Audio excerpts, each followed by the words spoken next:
All right, good morning, folks. This is Tim Ealer. How you doing today? Hope you all can hear me all right. Trying to get going a little bit later than normal this morning. Um, but I thought I'd start my video a little bit differently than normal.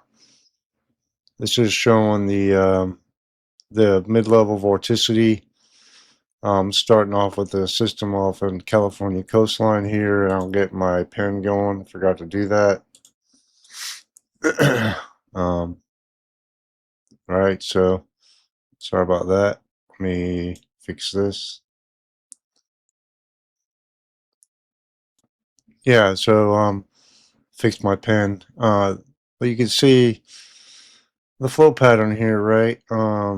We have, let's slow this down a little bit, 2 times here. The system moving in over the west coast, bringing heavy rain down here, and I'll talk about that in a minute, what's going on right now.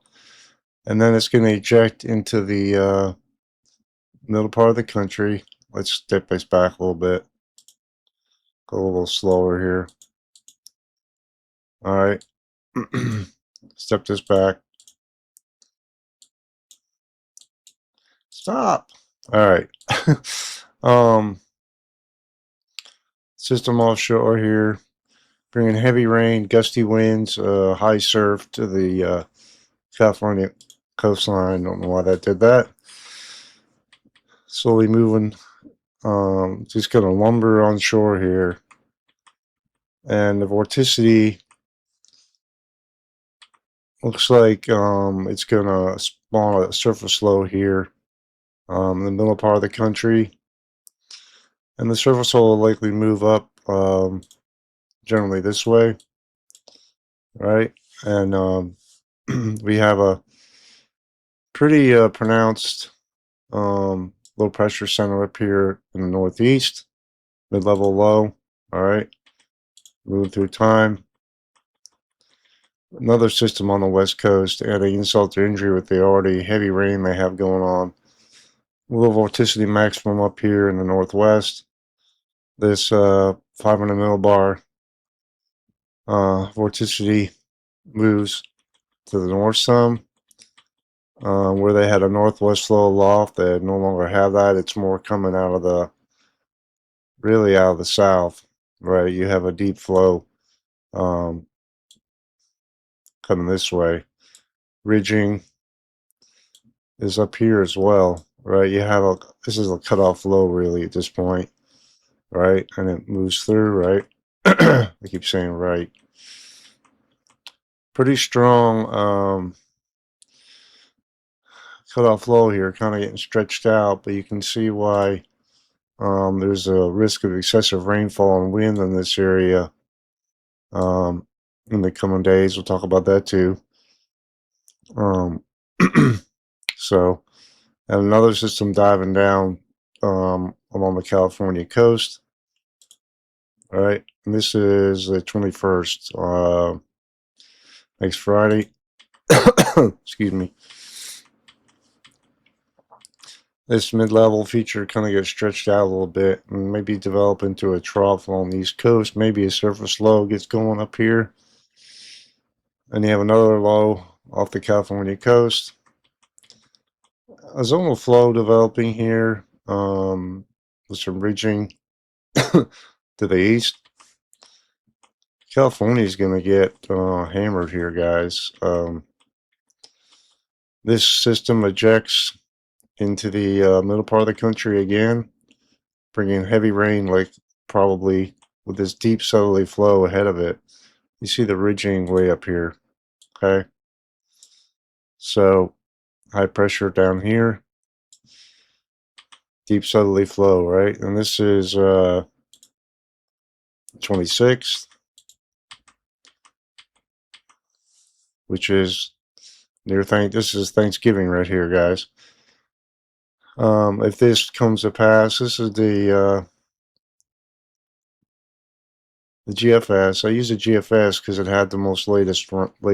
Okay, not that this is a forecast. This is just one model, and the GFS tends to overdo cold air. We know that, and vorticity, but in general, is what it's looking at, right? So if we do a model comparison, Euro, okay, GFS, Euro, this is a 0Z Euro. Let's see, yeah, Euro AI. Euro AI is closer to the GFS than the Euro operational run, and the CFS kind of agrees with the GFS in general, and the European really is a lot different. We'll just have to see um, what the 6Z run says. But yeah, these three models otherwise kind of agree, interestingly enough, in general about a trough swing through the middle part of the country. So I have to see if that plays out. So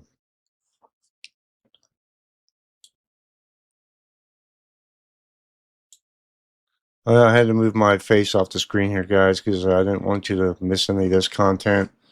Um, this is the latest from the Los Angeles, California National Weather Service office. This was issued on the 13th, which they may have updated this, but I wasn't able to get a more updated product. So, heavy rain, debris flow, road and urban flooding, Friday, Saturday night, and you can see peaks of the storm, that system coming through the California Thursday night, Friday night, Saturday. You see the potential impacts here. So, pretty dangerous situation here this weekend in Southern California. So you can see the impacts through Saturday for Southwest California here.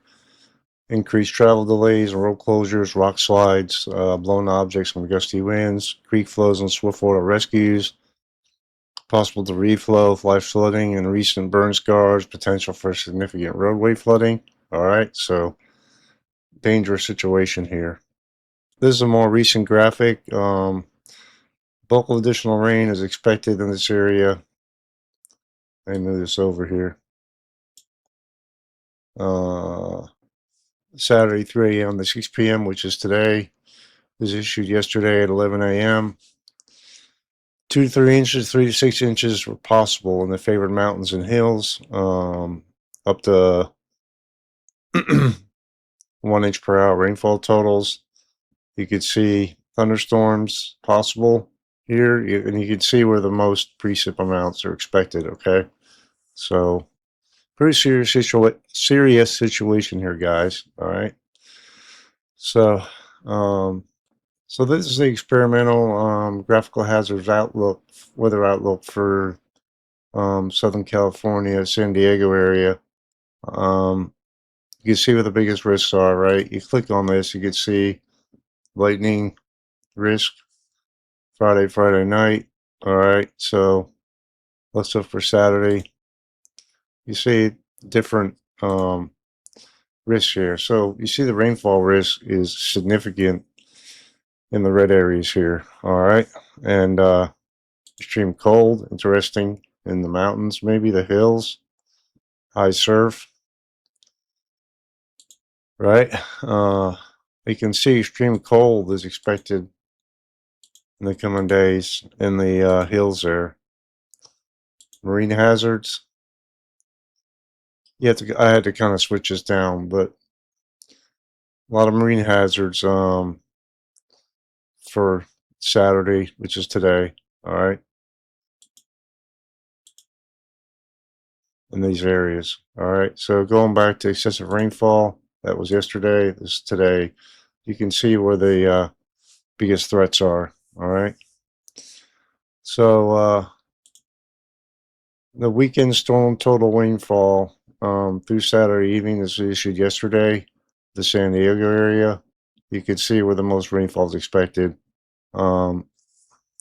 Upwards of 10 inches, likely in the hills here. Okay, so not a good situation. All right. Saturday rainfall totals only. This is just for today. Expected 2.5 to 3 inches in the orange areas. All right.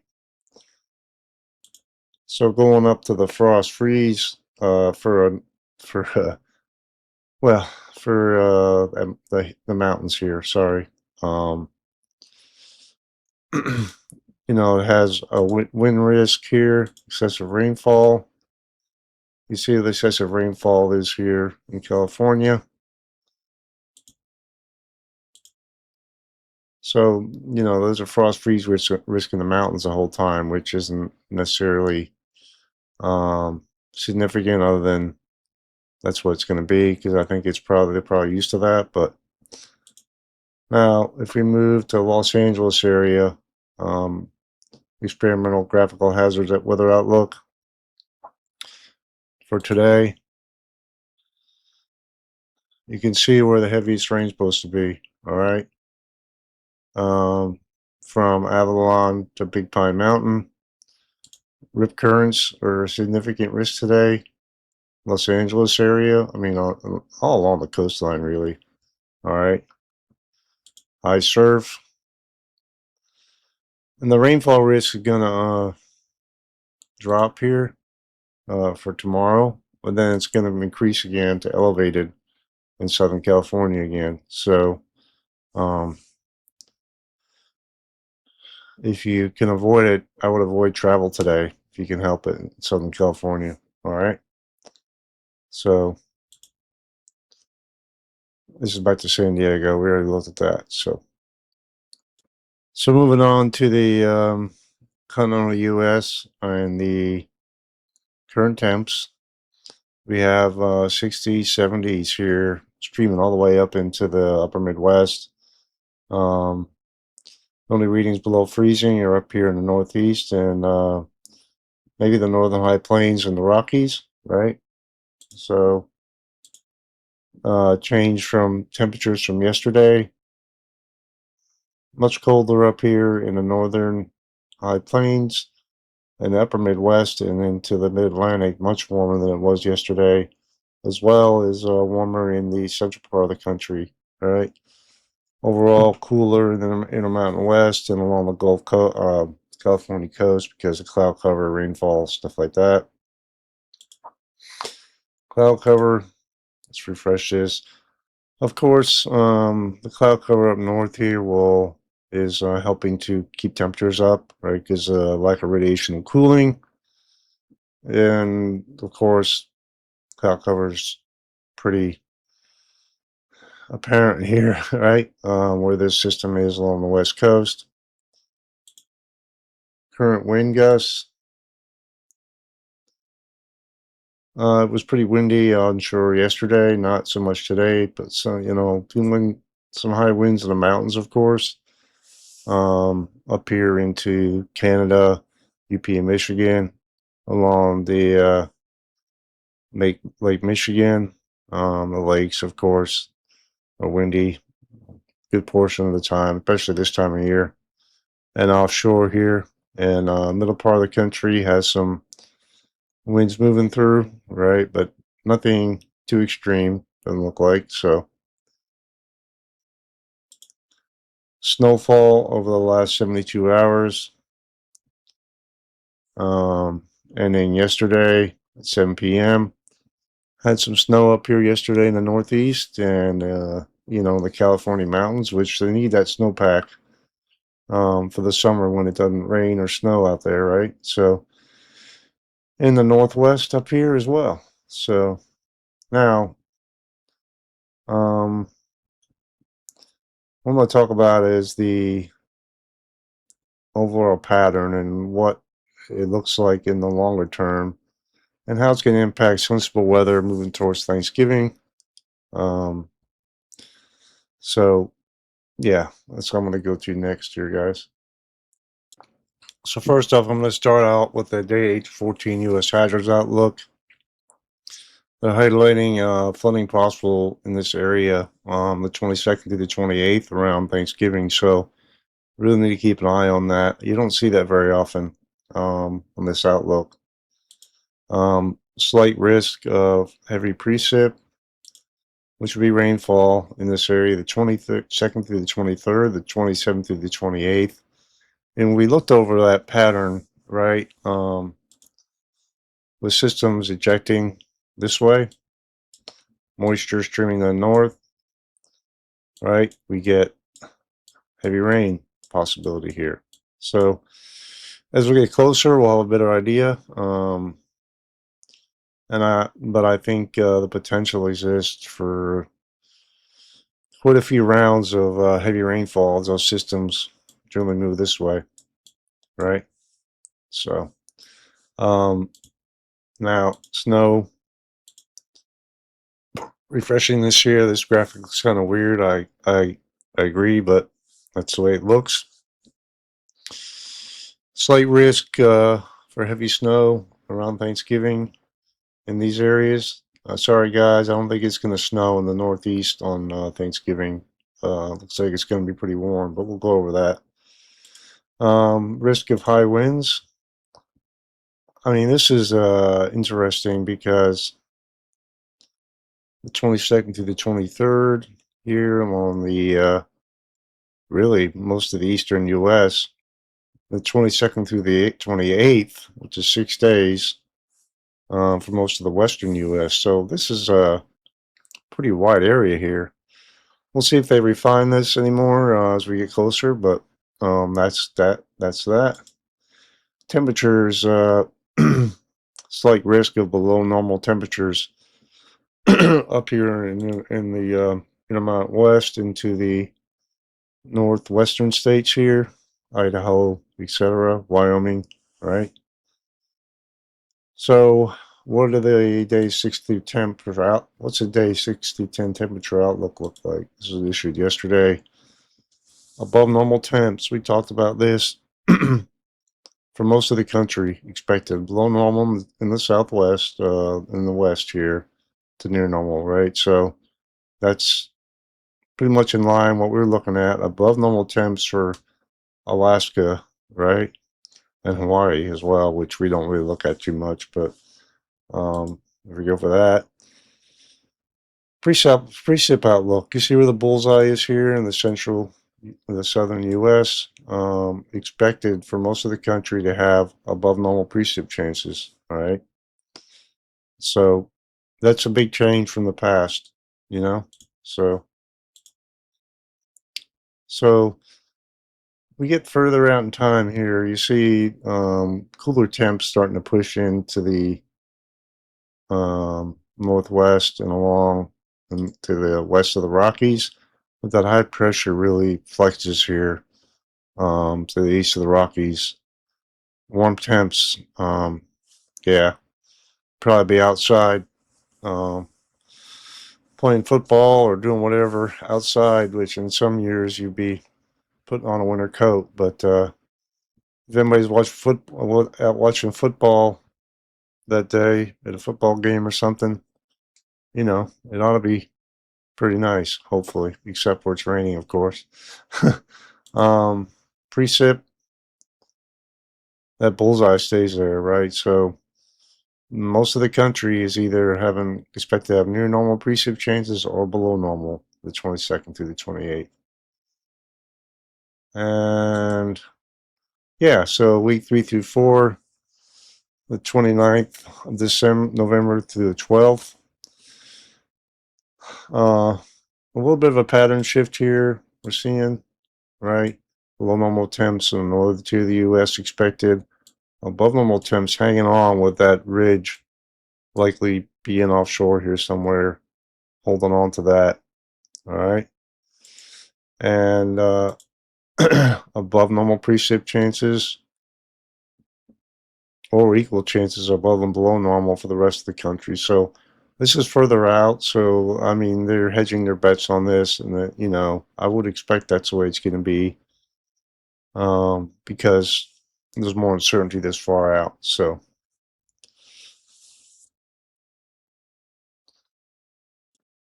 when we look at sensible weather impacts from these systems, we look at a surface analysis. This is showing the precipitation type, rate, and thicknesses, right? You see high surface high pressure here in the south, low pressure off the west coast here. This some rainfall coming in here on the west coast, on northwest coast. Cold air bottled up here to the north, some snow, right? But overall, you see the 540 line, which is the freezing line, right? Generally speaking, way up to the north here. So, low offshore, and we can move through time here a little bit. Have a surface low developing up here in the UP, Michigan, swinging off to the north, maybe bringing a little bit of a cold front through there, and some lake effect snow, so maybe some snow into the northeast on the back side of this. It kind of wants to hang out up there, right? So, going to be quite windy here as well, I think. Um,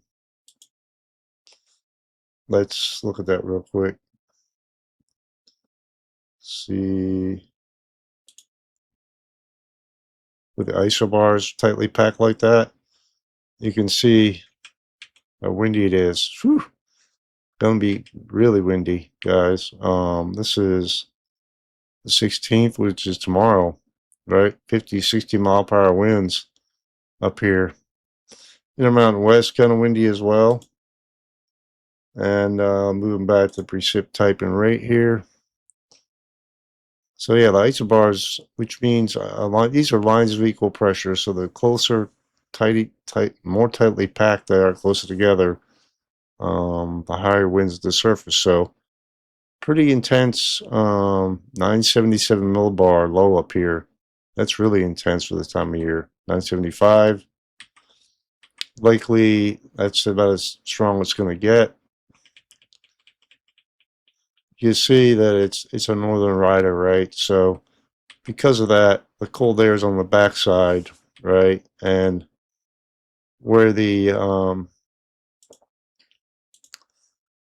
like if you had a northeaster come through up here, just for a little explanation, if you don't mind. Say it was coming up generally this way, and he had already cold air in place. It was this in here, right? And diving to the south and coming up, well, coming up this way, right? You would have an area of really enhanced snow or rain, depending on time of year. But instead, it's moving further to the north, right? So you're getting that, right? But it's further to the north here, okay? And so the areas up here are going to get a lot of snow instead of down here, right? It looks like it's going to bring quite a bit of snow, maybe, and, pulls like cold air in here to the north. On the west coast, can't forget about this here. This storm comes through, a lot of snow in the Sierra Nevada range. Another storm comes through, right? And we see maybe a weak surface low developing as that system moves to the north, that initial one, right? Moisture kind of caught between these two systems.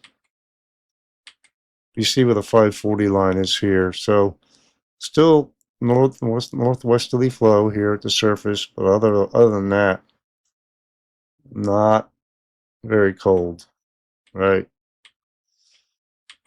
And you see another surface low developing here on the lee side of the Rockies. Another one here. Interesting evolution here, but sorry, there's likely, if we go back to vorticity, right, and we go to the forecast, and this is, let's go to the Euro.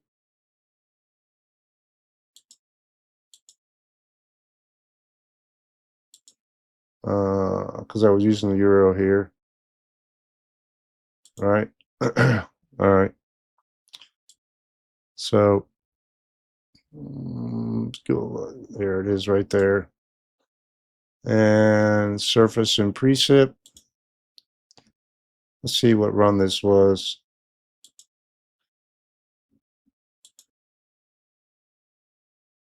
This is 11:15:00Z.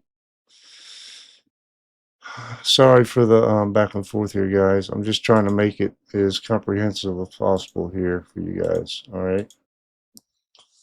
So, looks a bit different than the 6Z run, but overall, this model run goes out further. So, you go out to 144 hours, which is the 20th. Let's move this over here.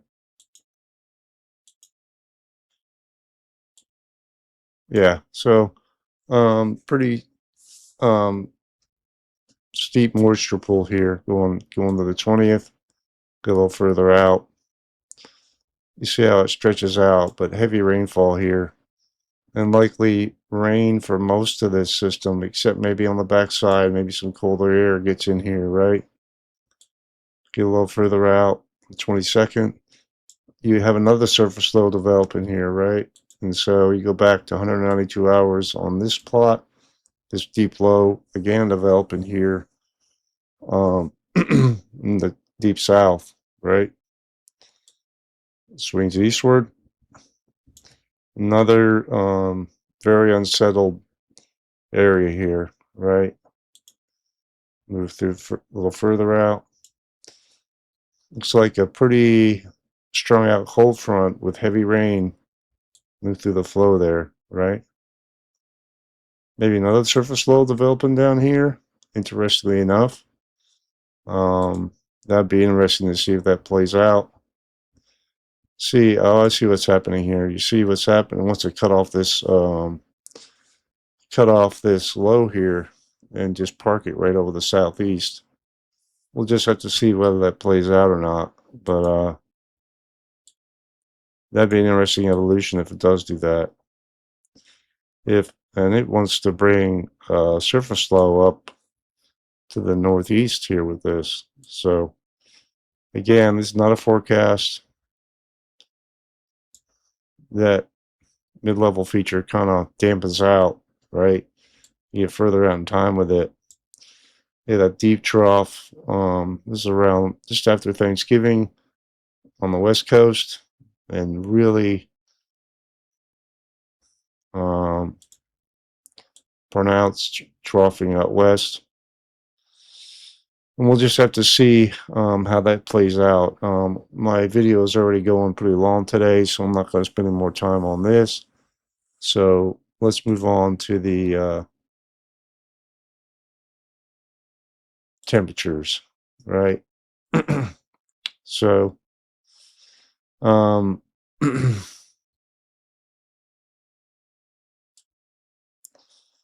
these are the max temperatures, and I gotta select the right model run here.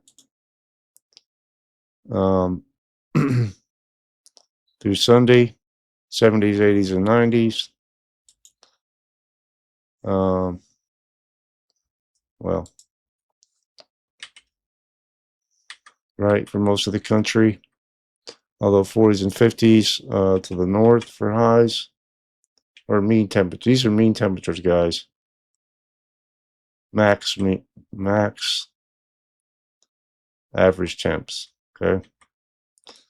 So Monday, still warm. You see cooling off in the northern tier of the U.S. for highs. You know, these are below freezing.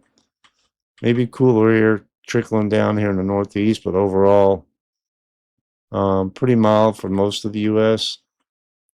Staying mild here for the deep south. Maybe some cooler air filtering down here.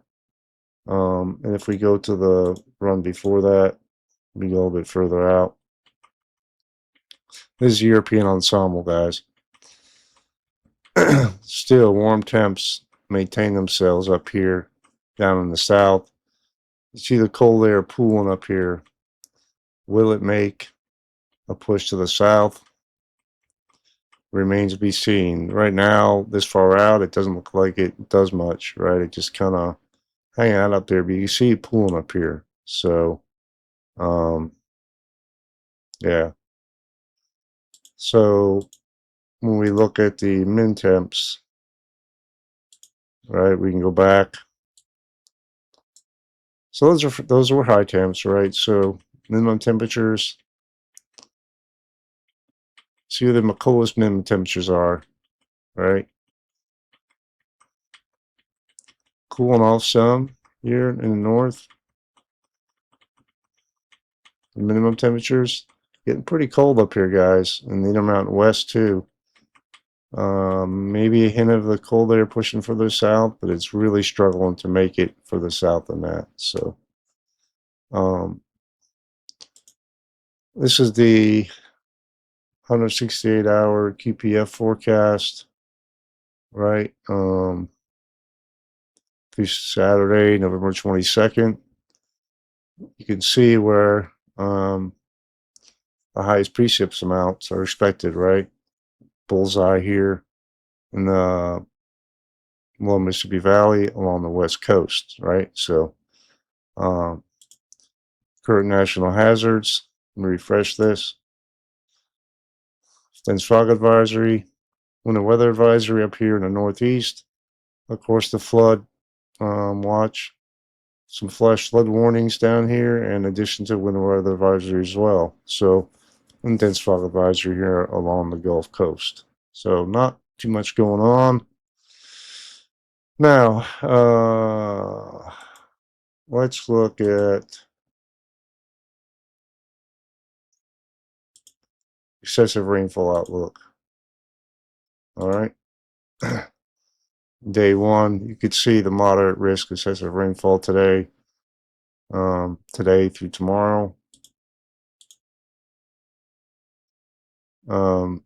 Lesser risk tomorrow here, but you can see where the marginal risk is. And then again, you have a slight risk here in Southern California. This is Monday through Tuesday. No excessive rainfall expected in day 4. Then you have that system starting to move through the deep south here, and you see what's there. So marginal risk again. SPC outlooks. You have today, you have a marginal risk for severe winds up here in this area here with that trough moving through a cold front. General thunderstorms in the rest of those areas. Nothing expected for day 2. Day 3, we have just a general thunderstorm risk in the central part of the country. And for the rest of the days, let's do the 1 through 8 overview. SPC is kind of waiting to see if they have any more clarity on the models and severe weather, but I would think that we might get a 50% risk at some point in this period, but we'll just have to see. Anyway, that's all I got, guys. Hope you'll have a great day.